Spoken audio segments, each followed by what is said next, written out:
আসসালামু আলাইকুম। এখন আপনারা দেখবেন সংবাদ শিরোনাম। ইরানের ক্লাস্টার মিসাইল হামলায় প্রকম্পিত ইসরায়েল। তেহরানকে ফাঁসাতে তেল আবিবের বিরুদ্ধে ফলস ফ্ল্যাগ অপারেশন চালানোর আতঙ্কে পেট্রোল পাম্পগুলোতে ভিড়, লম্বা লাইনে দাঁড়িয়েও মিলছে না কাঙ্ক্ষিত তেল। আপাতত মজুদ পর্যাপ্ত বলছে সরকার। সারা বিশ্বে তো এখন এটাই চলতেছে, আর বাংলাদেশে তো জানেনি কোনো একটা হাইপ উঠলে এটা নিয়ে সবাই চেষ্টা করে যে আগে নিজেরটা চিন্তা করতে। আমরাও তো দেখি যে তেলের সংকট নাই, আমাদের পর্যাপ্ত পরিমাণ তেল আছে। যুদ্ধ শুরু হয়েছে ইরাকে, আর আমরা এখানে যুদ্ধ করতেছি তেলের জন্য। সংসদ অধিবেশনের আগে বিএনপির সংসদ সদস্যদের জন্য কার্যপ্রণালী বিধি সহ নানা বিষয়ে প্রশিক্ষণ। সংসদে রাষ্ট্রপতির ভাষণ দেওয়ার অধিকার আছে বললেন সালাউদ্দিন।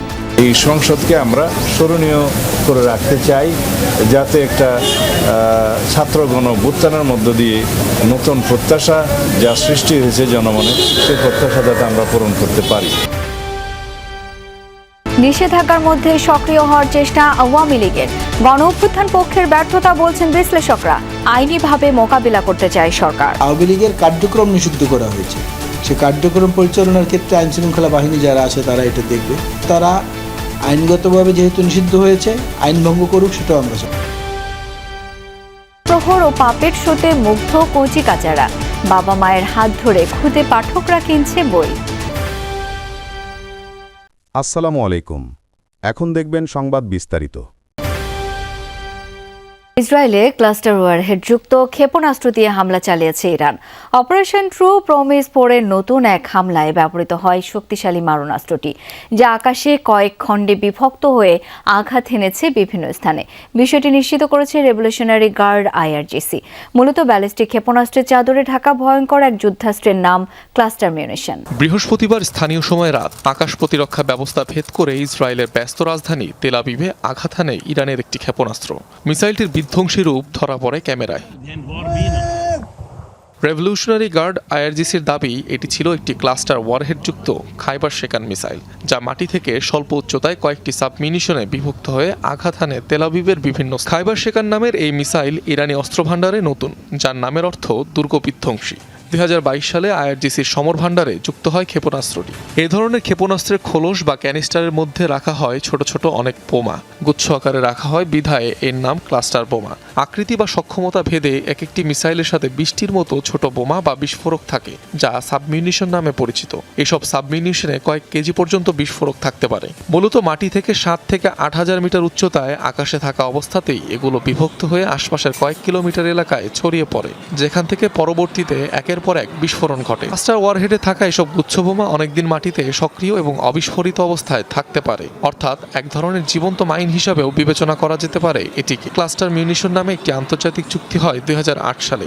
নিষিদ্ধ করা হয় ক্লাস্টার বোমার সংরক্ষণ, পরিবহন ও ব্যবহার। 100-রও বেশি দেশ তাতে সই করে। অবশ্য চুক্তিবদ্ধ হয়নি যুক্তরাষ্ট্র, ইসরায়েল কিংবা ইরান। মধ্যপ্রাচ্যে চলমান যুদ্ধের কারণে বিশ্ববাজারে তৈরি হওয়া জ্বালানি সংকটের প্রভাব পড়েছে বাংলাদেশের পেট্রোল পাম্পেও। দাম বাড়ার শঙ্কায় সকাল থেকেই ঢাকার পেট্রোল পাম্পগুলোতে দেখা গেছে ব্যক্তিগত গাড়ি ও মোটরসাইকেলের লম্বা সারি। কোথাও কোথাও সেই লাইন ছড়িয়ে পড়েছে মূল সড়ক ধরে বহুদূর। ঘন্টার পর ঘন্টা দাঁড়িয়ে থেকেও মিলছে না পর্যাপ্ত তেল।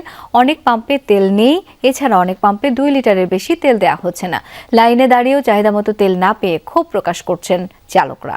অনেক বড় সিরিয়াল, যা আমাকে 1-1.5 ঘন্টা সিরিয়ালে মেনটেন করার পরে আমি তেল নিতে পেরেছি। সবাই ধরে আতঙ্ক রয়েছে যে তো যুদ্ধের কারণে তো তেল পাবো না, ঠিক আছে। তো আজকে মোটামুটি পাইলাম ইনশাল্লাহ, আগামীতে পাবো কিনা সন্দেহ। নবনির্বাচিত সংসদ সদস্য এবং মন্ত্রী, প্রতিমন্ত্রী ও প্রধানমন্ত্রীর উপদেষ্টাদের নিয়ে চলছে বিএনপির সংসদীয় দলের 2 দিনের প্রশিক্ষণ কর্মশালা। সকালে গুলশানে দলের চেয়ারম্যানের কার্যালয়ে এর উদ্বোধন করেন প্রধানমন্ত্রী তারেক রহমান। প্রথম সেশনে অংশ নেন মন্ত্রী, প্রতিমন্ত্রী, উপদেষ্টারা। সেশন শেষে স্বরাষ্ট্রমন্ত্রী ও দলের স্থায়ী কমিটির সদস্য সালাউদ্দিন আহমদ বলেন, নবীন সংসদ সদস্যদের পার্লামেন্ট প্র্যাকটিসের ধারণা দেওয়া হচ্ছে।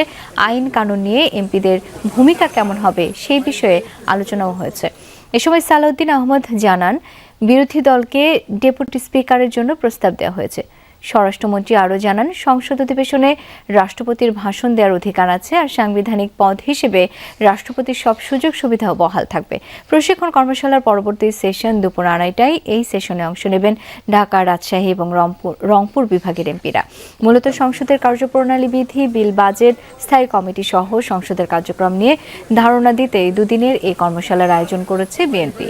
যারা নবীন সদস্য হয়েছেন এবং যারা প্রবীণ, সবাই একসাথে আমরা আলাপ আলোচনা করে নিজেদের মধ্যে কিছু আমরা শিখি এই প্রোগ্রামটা করব, সেটা আজকে শুরু হয়েছে। আমরা দেখেছি 296 জন সংসদ সদস্যের যে গ্যাজেট নোটিফিকেশন হয়েছে, ওথ টেকিং হয়েছে, তার মধ্যে 219 জন হচ্ছে নবীন, প্রথমবারের মতো এসছে। বিরোধী দলের ভূমিকা কি হবে, বিরোধী দলের মধ্যে যারা বিভিন্নভাবে প্রশ্ন উত্থাপন করবেন তাদেরকে কিভাবে যৌক্তিকভাবে উত্তর দেওয়া হবে, মোকাবিলা করা হবে সংসদীয় রীতিতে, সেই বিষয়গুলো আমরা এখানে উত্থাপন করেছি। স্থানীয় রাজনীতিতে নিজেদের উপস্থিতি জানান দিতে শুরু করেছে আওয়ামী লীগ। কোথাও কোথাও কার্যালয় খুলেছে, ঝটিকা মিছিলের চেষ্টাও করেছে দলটি। গণ অভ্যুত্থানে পরাজিত দলটিকে আইনিভাবে মোকাবিলা করতে চায় সরকারি দল বিএনপি। বিশ্লেষকরা বলছেন, কেবল আইনি বা রাজনৈতিকভাবে নয়, সামাজিকভাবে মোকাবিলা করা দরকার। তাতে ব্যর্থ হয়েছে বিএনপি, জামায়াত ও এনসিপি সহ অভ্যুত্থানের পক্ষ শক্তিগুলো। সাধারণের কাছে ভালো কোনো দৃষ্টান্ত এখনো দেখাতে পারেনি তারা। জনতার উপর হামলা, গুলিবর্ষণের ঘটনায় ম্লান হয়েছে আওয়ামী লীগের অতীতের অনেক অর্জন। পুলিশের পাশাপাশি অনেক নেতাকর্মীও সরাসরি রাজপথে নেমেছিলেন সাধারণের বিরুদ্ধে, যার ফলে দলীয় প্রধানের পালানোর পাশাপাশি নেতাদের প্রায় সবাইকে চলে যেতে হয় লোকচক্ষুর অন্তরালে। অভ্যুত্থানের পর অন্তর্বর্তী সরকার কার্যক্রম নিষিদ্ধ করে দলটির। তার মাঝেও নিরবচ্ছিন্নভাবে ঝটিকা মিছিলের চেষ্টা করেন কেউ কেউ। এরপর ভোট শেষে বিএনপি সরকার গঠনের পর কয়েক জায়গায় খোলা হয়েছে কার্যালয়। স্থানীয় সমস্যা হিসেবে দেখছে বিএনপির কেন্দ্রীয় নেতৃত্ব। নিষেধাজ্ঞা থাকায় আওয়ামী লীগকে আইনিভাবে মোকাবিলা করতে চান তারা। আওয়ামী লীগের কার্যক্রম নিষিদ্ধ করা হয়েছে, সে কার্যক্রম পরিচালনার ক্ষেত্রে আইনশৃঙ্খলা বাহিনী যারা আছে তারা এটা দেখবে। আমরা এটা জোর করে জবরদস্তি করে যেভাবে থামাতেও যাব না, আবার তারা আইনগতভাবে যেহেতু নিষিদ্ধ হয়েছে আইন ভঙ্গ করুক সেটাও আমরা যাব না। যারা একটু কম শক্তিধর থাকে তাদের উপরে দোষটা পড়ে না, শক্তিধর যারা তাদের উপরে দোষ পড়ে, তারা অপরাধ না করলেও। সেদিক থেকে বিএনপি যথেষ্ট সতর্ক হয়েছে। শিশু প্রহরকে ঘিরে জমে উঠেছে অমর একুশে বইমেলা। সকাল থেকে শিশু প্রহরে ক্ষুদে পাঠকদের আনাগোনায় মুখর হয়েছে সোহরাওয়ার্দী উদ্যানের মূল প্রাঙ্গণ। হরেক রকম বই কেনার পাশাপাশি পাপেট শো সহ নানা আয়োজনে মেতেছে শিশুরা। পাপেট শোর মাধ্যমে শিশুদের বার্তা দেওয়া হচ্ছে বই পড়া আর ভালো কাজের। বায়োস্কোপে দেখানো হচ্ছে শিক্ষামূলক নানা গল্প। শিশুদের নিয়ে পরিবারের বড় সদস্যদের পদচারণায় উপভোগ্য হয়ে ওঠে মেলা প্রাঙ্গণ।